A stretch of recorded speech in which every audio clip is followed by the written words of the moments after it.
selamat siang semuanya. Silakan dulu.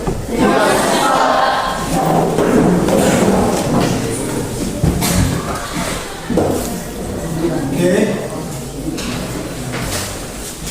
Ya, baik. Sekali lagi saya sampaikan selamat siang semuanya.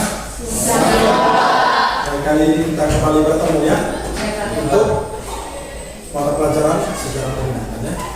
Seperti yang saya sampaikan minggu lalu, hari ini kita akan melanjutkan materi yang sudah sempat saya jelaskan di pertemuan minggu lalu ya. Tetapi sebelum kita memulai pelajaran di siang hari ini, saya minta satu orang untuk memimpin kita dalam. Siapa yang mau memimpin? Silakan.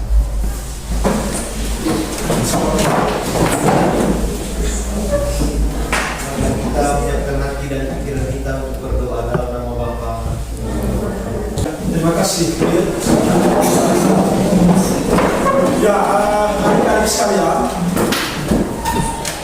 hari ini seperti yang saya sampaikan, sudah sampaikan bahwa kita akan mempelajari tentang beberapa peristiwa-peristiwa penting di dunia ya, atau dengan kata lain peristiwa-peristiwa sejarah kontemporer ya. Tetapi sebelum kita masuk ke dalam materi itu, saya mau pastikan dulu, apakah adik-adik sekalian pada siang hari ini hadir semua? Ya. Hadir semua? Hadir.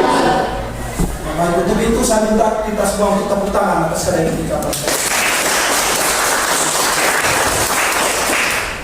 Karena pada intinya belajar itu adalah soal bagaimana kita harus hadir terus ya, bukan pengetahuan itu datang dengan sendirinya ya. Tiba-tiba ada satu dua orang yang tidak hadir, ada di rumah tidak bergabung bersama kita di sini, tiba-tiba dia muncul begitu saja tanpa ada proses ya, seperti yang adik-adik lakukan pada hari ini. Tiba-tiba pengetahuan ada begitu saja, tidak mungkin ya. Harus kita melaksanakan proses itu baru kita mendapatkan sesuatu ya, baru kita mendapatkan sesuatu. Baik adik-adik sekalian, hari ini kita akan mempelajari tentang peristiwa sejarah dunia dalam kaitan dengan peristiwa sejarah kontemporer. Ya, kontemporer itu sama dengan kekinian, peristiwa yang terjadi di sekitaran tahun 10 sampai 20 tahun yang lalu. Jadi kita belajar bagaimana peristiwa itu terjadi sampai kepada dampak daripada peristiwa itu. Sampai pada dampak dari peristiwa itu. Dalam buku sejarah, sebentar kita akan jelaskan lebih jelas lagi di dalam diskusi kelompok kita ya. Saya akan bagikan adik-adik sebentar ke dalam kelompok diskusi. Tetapi secara umum saya mau jelaskan bahwa ada peristiwa dulu itu yang kemudian menjadi peristiwa-peristiwa besar.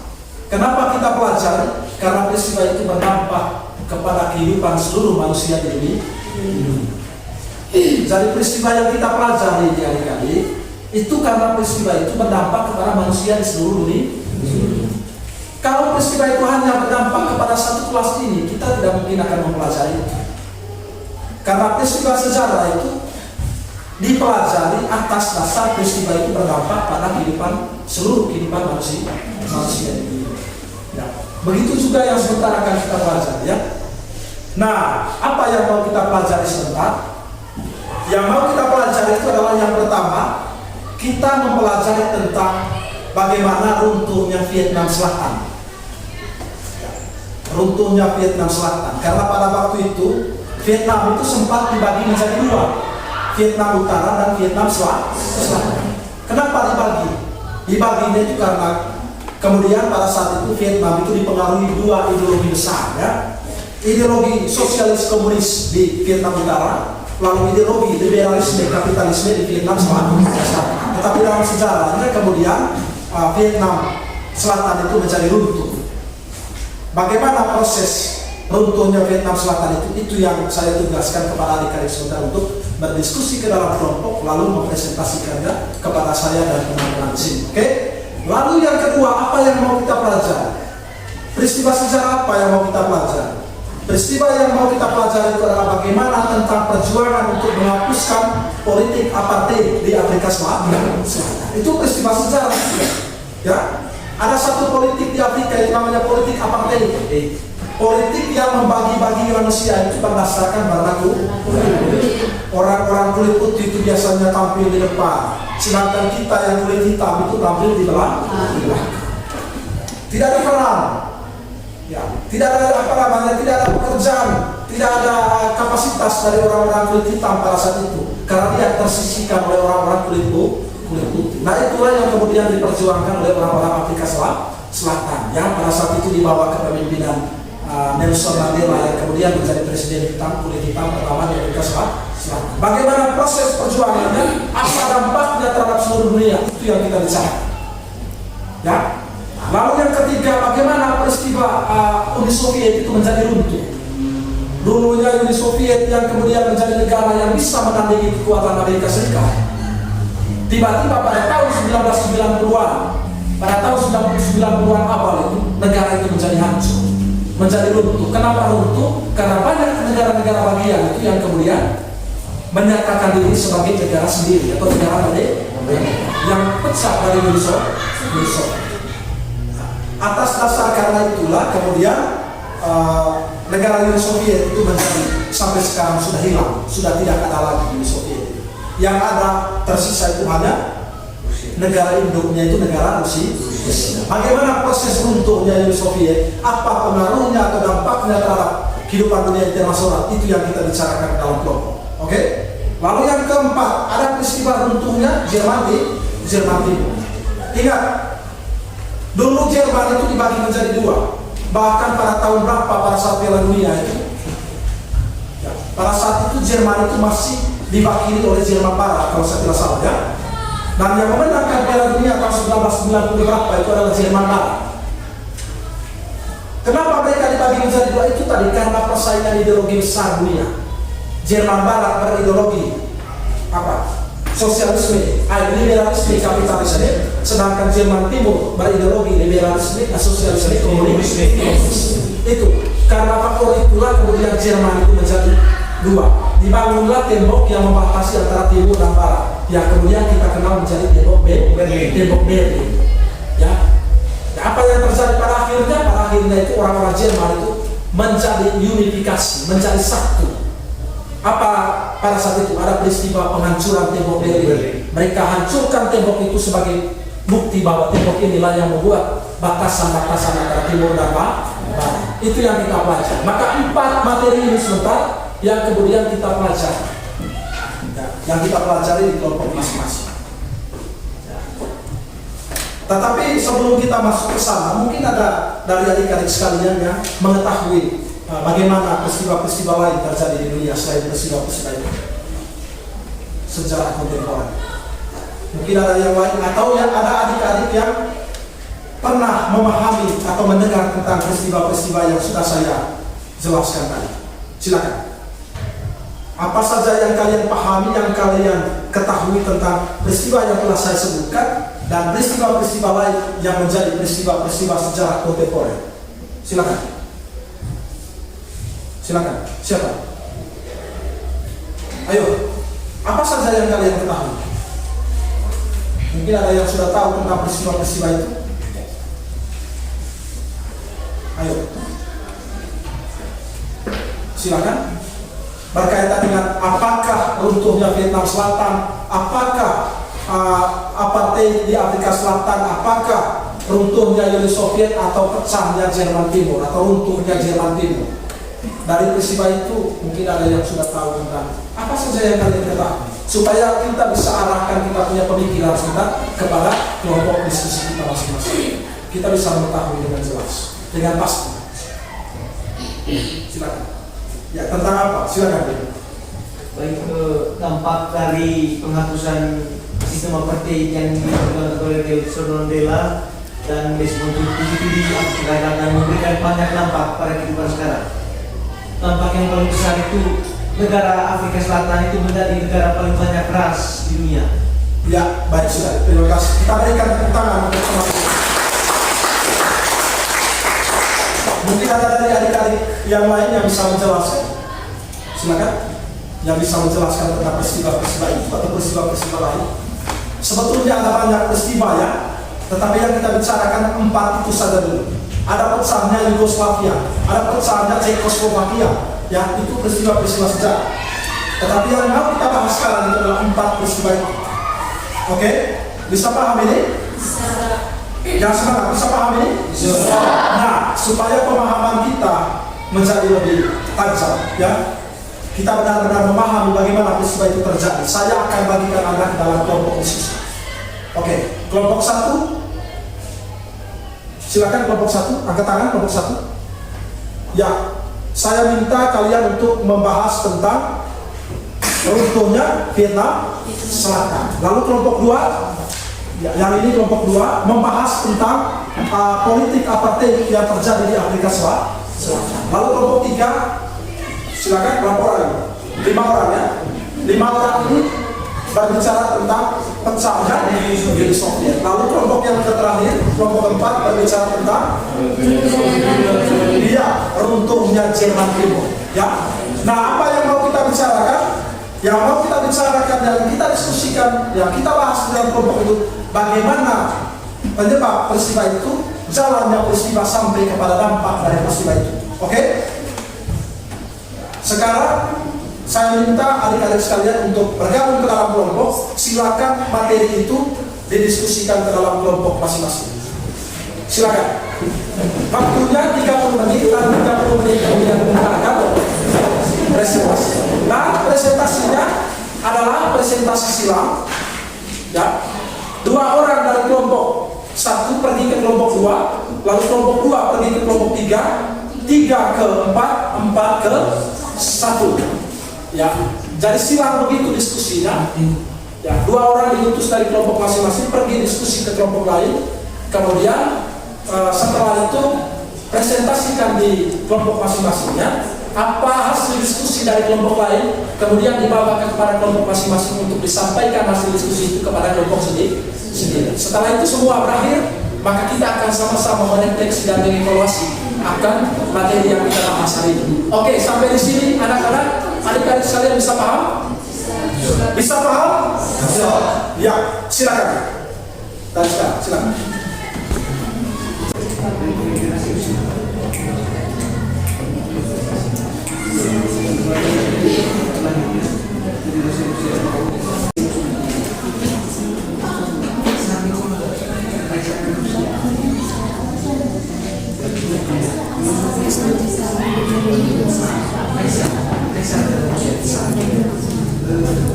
Diskusinya agak suara itu harus supaya tahu ini diskusi kan.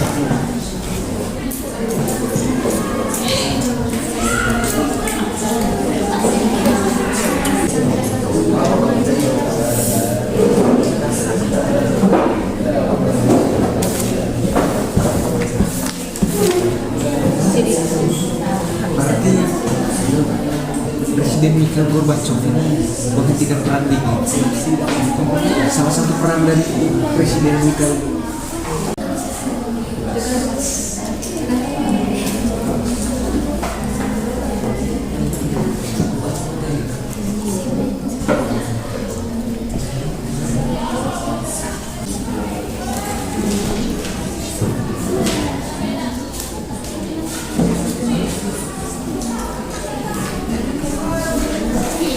lebih tajam lagi soal materi itu ya, supaya kita bisa tahu jelas bagaimana sebabnya, apa prosesnya, dan bagaimana dampak terhadap diri kita masing-masingnya.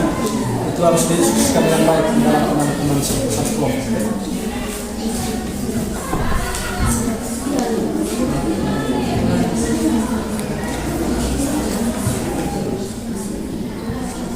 Semua pikiran dari teman-teman itu disampaikan semua.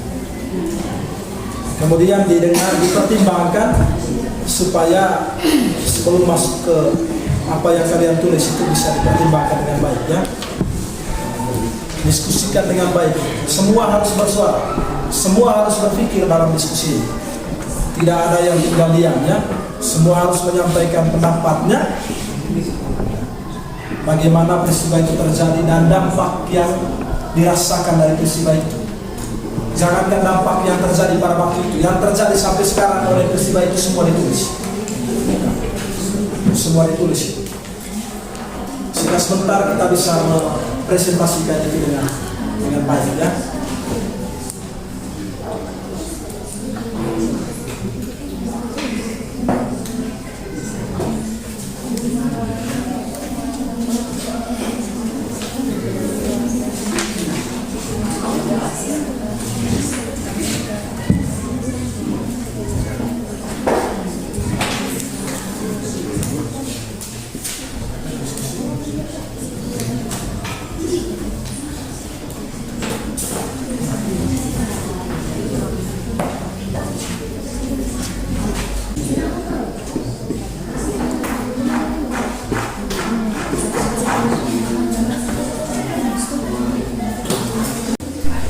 Ya, perhatikan adik-adik sekalian, bagaimana diskusinya sudah selesai? Kalau sudah selesai, sekarang kita langsung mempresentasikannya ke dalam kelompok lain.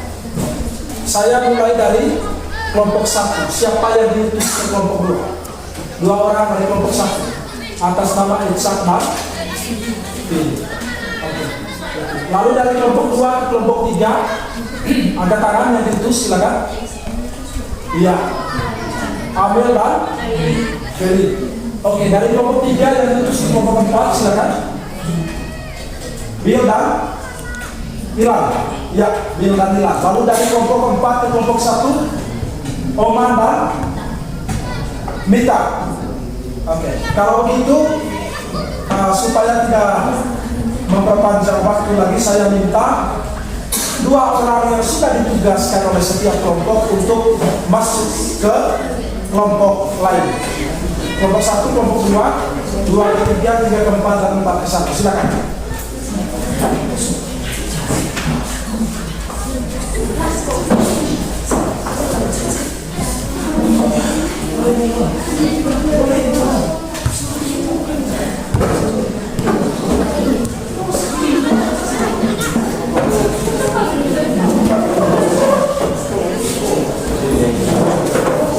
Ya, perhatikan. Sebelum kita berdiskusi, perhatikan. Mekanismenya begini. Coba perhatikan. Sebelum kita berdiskusi, mekanismenya adalah 1. Ditugaskan kepada 1 orang dari setiap kelompok yang menjadi penerima tamu, ya, menyampaikan selamat datang kepada mereka yang datang di kelompok Anda masing-masing. Oke? Lalu kemudian setelah itu diberi kesempatan oleh penerima tamu itu 1 orang, ya, kepada 2 orang itu untuk menyampaikan bagaimana hasil diskusi dari mereka. Oke? Bisa pahami? Lalu kemudian diberikan kesempatan kepada 2 orang itu untuk menyampaikan. Lalu setelah mereka sampaikan, harus wajib hukumnya di dalam kelompok itu untuk memberikan pertanyaan, sanggahan ataupun masukan terkait dengan hasil diskusi. Oke? Bisa pahami? Tapi sebelum itu tentukan 1 orang sebagai penerima tamu, ya, yang mengucapkan selamat datang dan memberi kesempatan mereka untuk berdiskusi. Oke, silakan.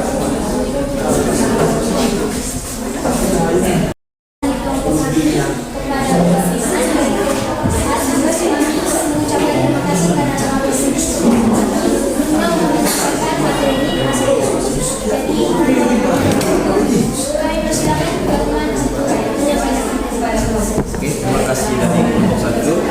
Kami dari kelompok 4 mengucapkan materi kami terkait dengan tentunya teman kami. Untuk itu, para teman kita yang mengucapkan materinya, saya persilakan.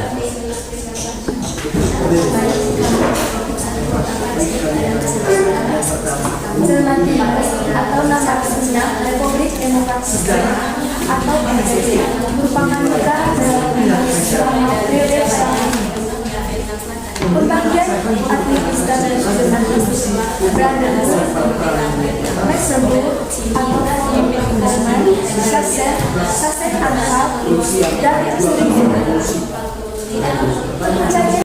akan diakui kedatangan Prancis untuk kembali Jerman menggunakan dari rakyat Vietnam sampai dengan 2 Agustus 1945. Setelah jalannya pemberontakan, kami membacakan tentang latar belakang kemudian dan dengan secara kehidupan dan dari secara di dunia hingga sekarang yang memperhatikan oleh korban zaman Vietnam Jerman pada tahun 1975 Belanda negara Vietnam Utara dalam menyerang wilayah Vietnam Selatan. Amerika sudah berjanji akan membongkar Soviet jika melanggar perjanjian untuk tidak menyerang kepada Indonesia. Sosialisme komunis dan melawan juga paham besar dari bagian kanan, yaitu liberalisme kapitalisme. Amerika sejak berakhirnya Perang Dunia II, negara tersebut itu saling berperang, baik di bidang ekonomi, politik, maupun pemerintahan negara-negara bekas jajahan negara Eropa.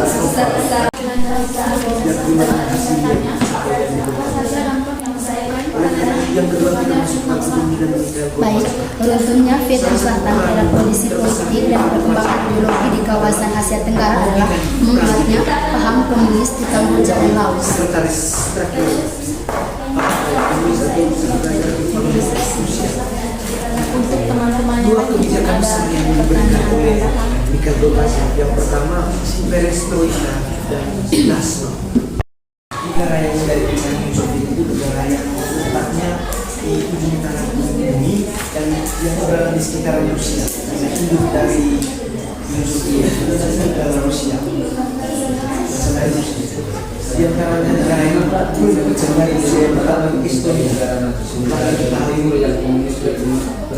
pada Mei 1990. Adik-adik sekalian, perhatikan. Setelah masing-masing kelompok mempresentasikan di kelompok lain, saya minta untuk memperhatikan apa yang saya sampaikan sekarang. Perhatikan. Setelah ini, setelah masing-masing sudah presentasi ke kelompok lain, saya minta satu orang untuk mengambil kesimpulan. Ya, kesimpulan dari pemahaman kalian, presentasi kalian kepada kelompok lain. Kesimpulan terhadap materi diskusi Anda. Oke? Kalian bacakan kesimpulan akhirnya. Ya, dari kelompok 1 siapa perwakilan yang menyampaikan? Dari kelompok 2 kita harus menyampaikan kesimpulan ya, satu orang.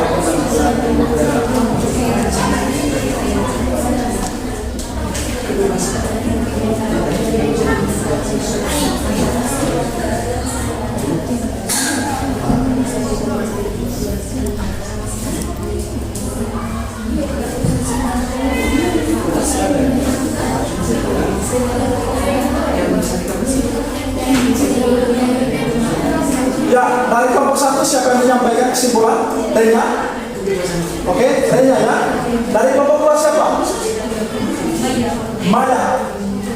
Dari kelompok 2 Maya. Dari kelompok 3? Dari kelompok 3 siapa yang bisa menyampaikan kesimpulan?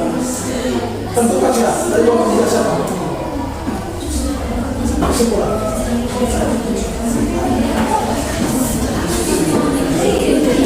Dari kelompok 4 yang menyampaikan kesimpulan siapa? Siapa yang bisa?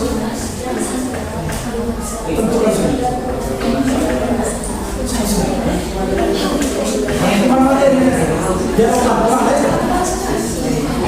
Siapa? Ya, dari kelompok 3 tadi siapa? Siapa? Ya. Ya, perhatikan. Dari kelompok 3 Bil, ya. Dari kelompok 4 Oman.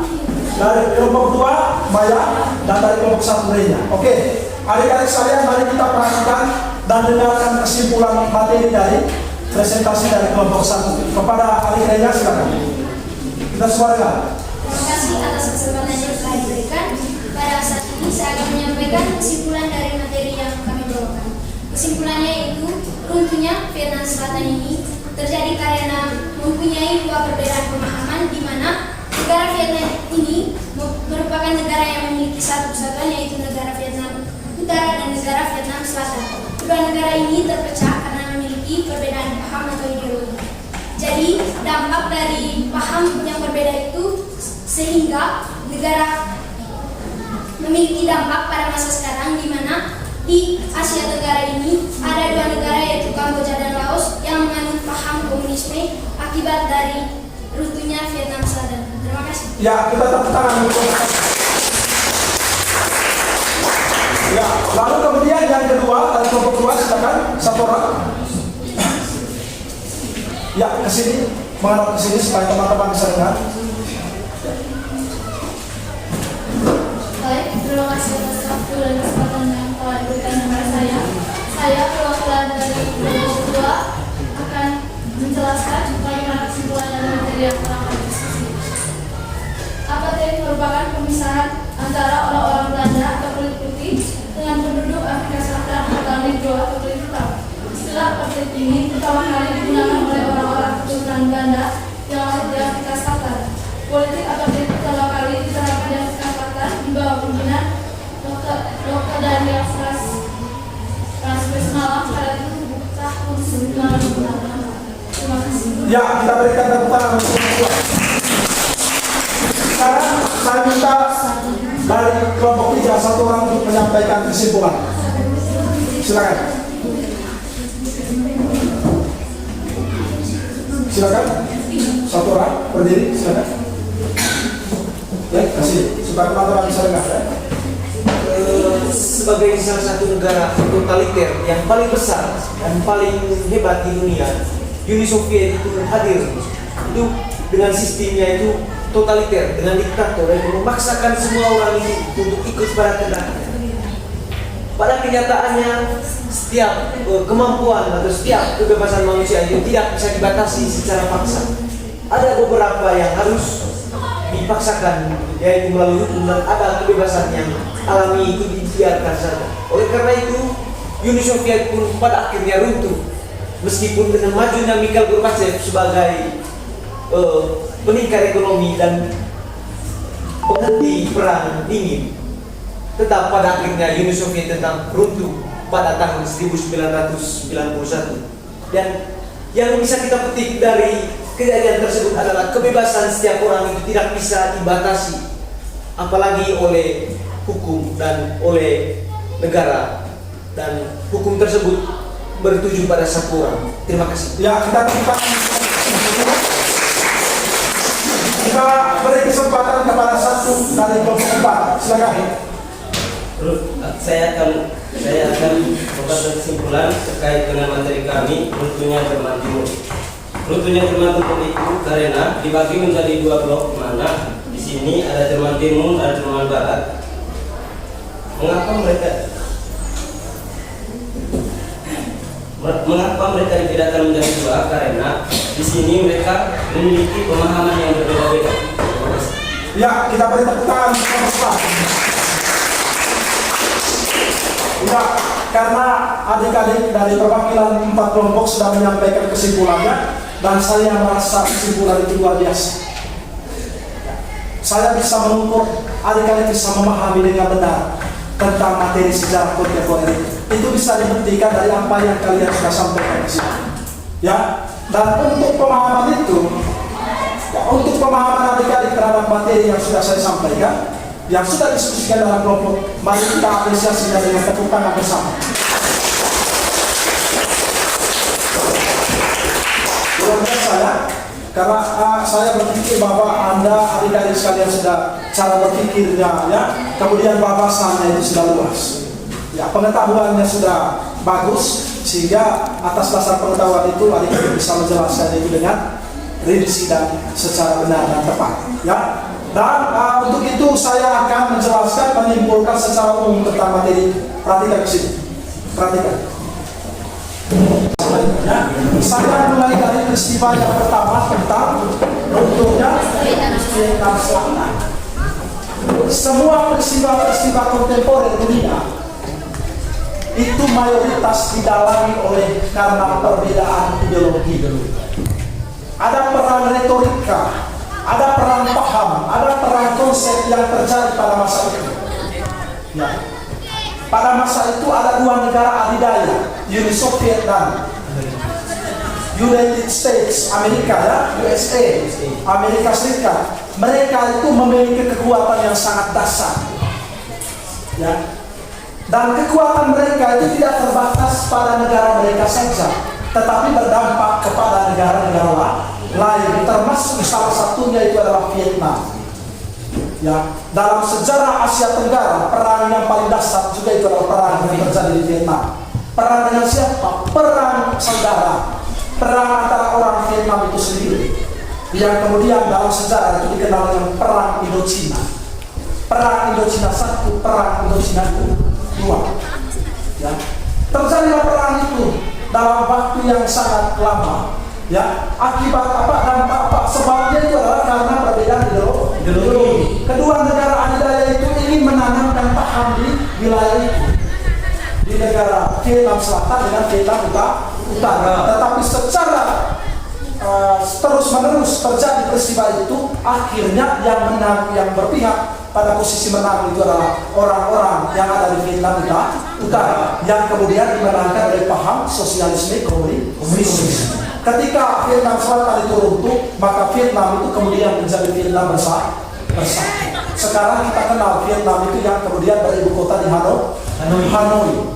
Kalau dulu ada dua kota penting, Vietnam Selatan itu namanya Ho Chi Minh City, lalu Vietnam Utara yang sekarang menjadi ibu kota negara yaitu Hanoi.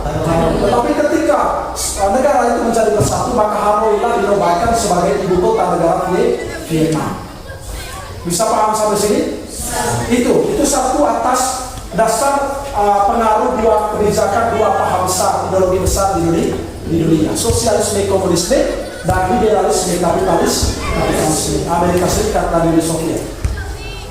Benar apa yang disampaikan oleh Rina, sampai sekarang pun Laos dan Kamboja menjadi negara yang menggunakan atau menerapkan paham sosialisme komunis. Itu yang pertama ya. Lalu yang kedua, kesimpulan dari materi politik apartheid di Afrika Selatan. Ini yang lebih lebih bersejarah lagi kalau kita mempelajari, karena peristiwa-peristiwa ini, atas dasar peristiwa inilah dunia itu menjadi, manusia-manusia yang ada di dunia itu menjadi setara, menjadi sama. Kalau tidak ada seperti itu, tidak ada sejarah itu, mungkin saja orang-orang kulit hitam itu berada di bawah kedudukannya, di bawah orang-orang kulit putih. Atas dasar peristiwa itulah sehingga kita bisa merasakan sekarang itu bagaimana kesetaraan itu, bagaimana kesejajaran itu di dalam kehidupan sosial. Ini yang terjadi pada saat itu, di mana di Afrika Selatan itu kedudukan dalam pemerintahan, kedudukan dalam organisasi lain, kedudukan dalam agama itu semuanya dikuasai oleh orang-orang kulit putih. Mereka terus berjuang, orang-orang kulit putih terus berjuang supaya politik apartheid itu, pengekangan terhadap kebebasan itu kemudian dibebaskan ya. Tidak ada seperti itu. Terjadilah kebebasan yang benar-benar dirasakan oleh orang-orang Afrika Selatan dengan terpilihnya Nelson Mandela sebagai presiden kulit hitam pertama di Afrika Selatan. Memang dia waktu itu dibantu oleh gereja, ya, oleh organisasi gereja setempat. Kalau saya tidak salah dalam buku sejarah itu ada Uskup Desmond Tutu. Ya, dia membantu Nelson Mandela berjuang bersama untuk memperjuangkan politik apartheid itu hilang dari Afrika Selatan. Ya, saya kira kalau politik apartheid itu terjadi di beberapa negara juga ya. Di Amerika Serikat juga pernah terjadi ketidaksetaraan atas dasar warna kulit, di mana orang-orang kulit hitam itu hanya dijadikan sebagai budak, ya, pembantu yang bisa diperjualbelikan. Sehingga orang-orang kulit hitam kalau hidup pada zaman itu seperti saudara kita ini bisa saja dijual pada saat itu, ya, dibeli dengan dolar ya, berapa dolar ini? $5 kah atau $1 kah? Tergantung daripada orang-orang kulit putih, ya. Itu yang terjadi di Afrika Selatan. Lalu yang ketiga adalah peristiwa runtuhnya Uni Soviet. Uni Soviet adalah sebuah kekuatan baru, satu negara kekuatan baru pada saat itu. Ingat, di sanalah muncul ideologi sosialisme komunisme. Komunisme itu yang pertama kali dicetuskan oleh Lenin dan kemudian disebut juga dengan Leninisme. Ya. Kemudian digabungkan dengan ideologi Marxisme yang diterapkan dalam ideologi sosialisme. Sehingga sosialisme komunisme itu adalah dua pemikiran yang sama antara pemikirannya Lenin dari Uni Soviet dan pemikirannya Marxisme Karl Marx dari Jerman. Kemudian digabungkan dua pemikiran itu jadilah ideologi sosialisme komunisme. Itu.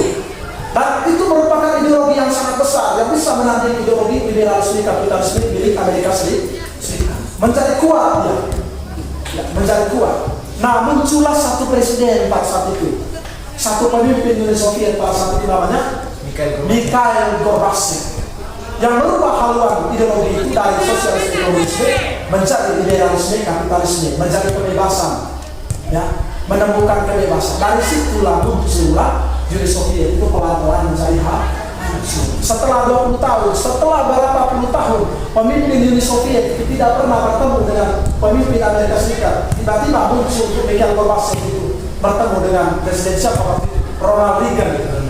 Ya, ada presiden Ronald Reagan pada saat itu bertemu dengan presiden Mikhail Gorbachev yang tadinya, yang sebelumnya menjadi musuh pemuyutan. Tiba-tiba tampillah satu presiden yang menjunjung tinggi kebebasan tadi itu, Mikhail Gorbachev bertemu dengan presiden Amerika Serikat yang notabene adalah musuh pemuyutan.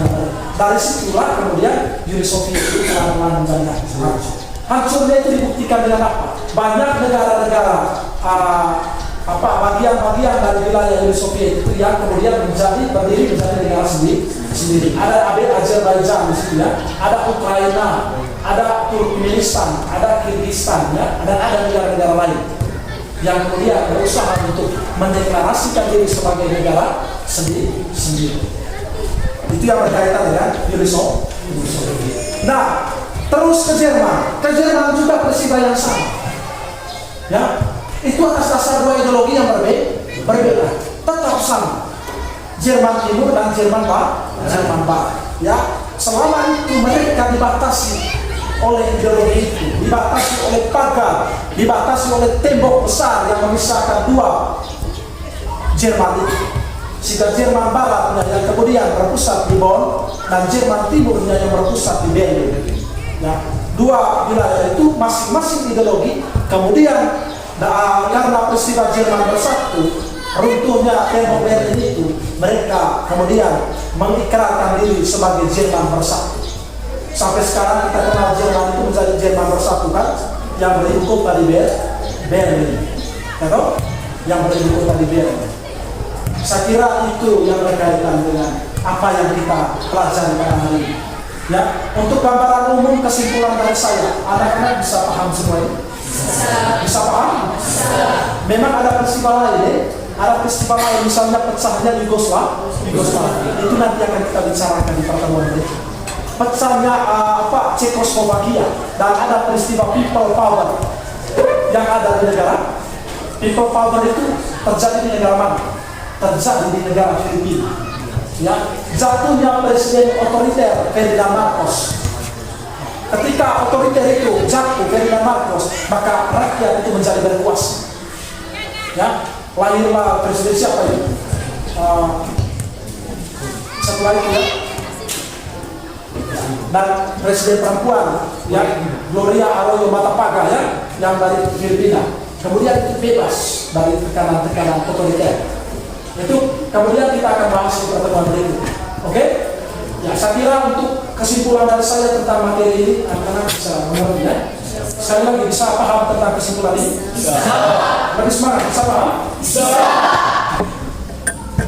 Untuk pertemuan hari ini, adik-adik sekalian mungkin sampai di sini. Ya, sampai itu akan kita bahas di pertemuan yang akan datang. Ya, sampai sini ada yang bertanya? Kalau tidak ada yang bertanya, supaya kita akhiri pertemuan pada kesempatan siang hari ini dengan doa. Marilah persiapkan hati dan pikiran kita. Mari kita tepuk tangan. Luar biasa ya. Akhirnya pertemuan pembelajaran kita hari ini sudah selesai.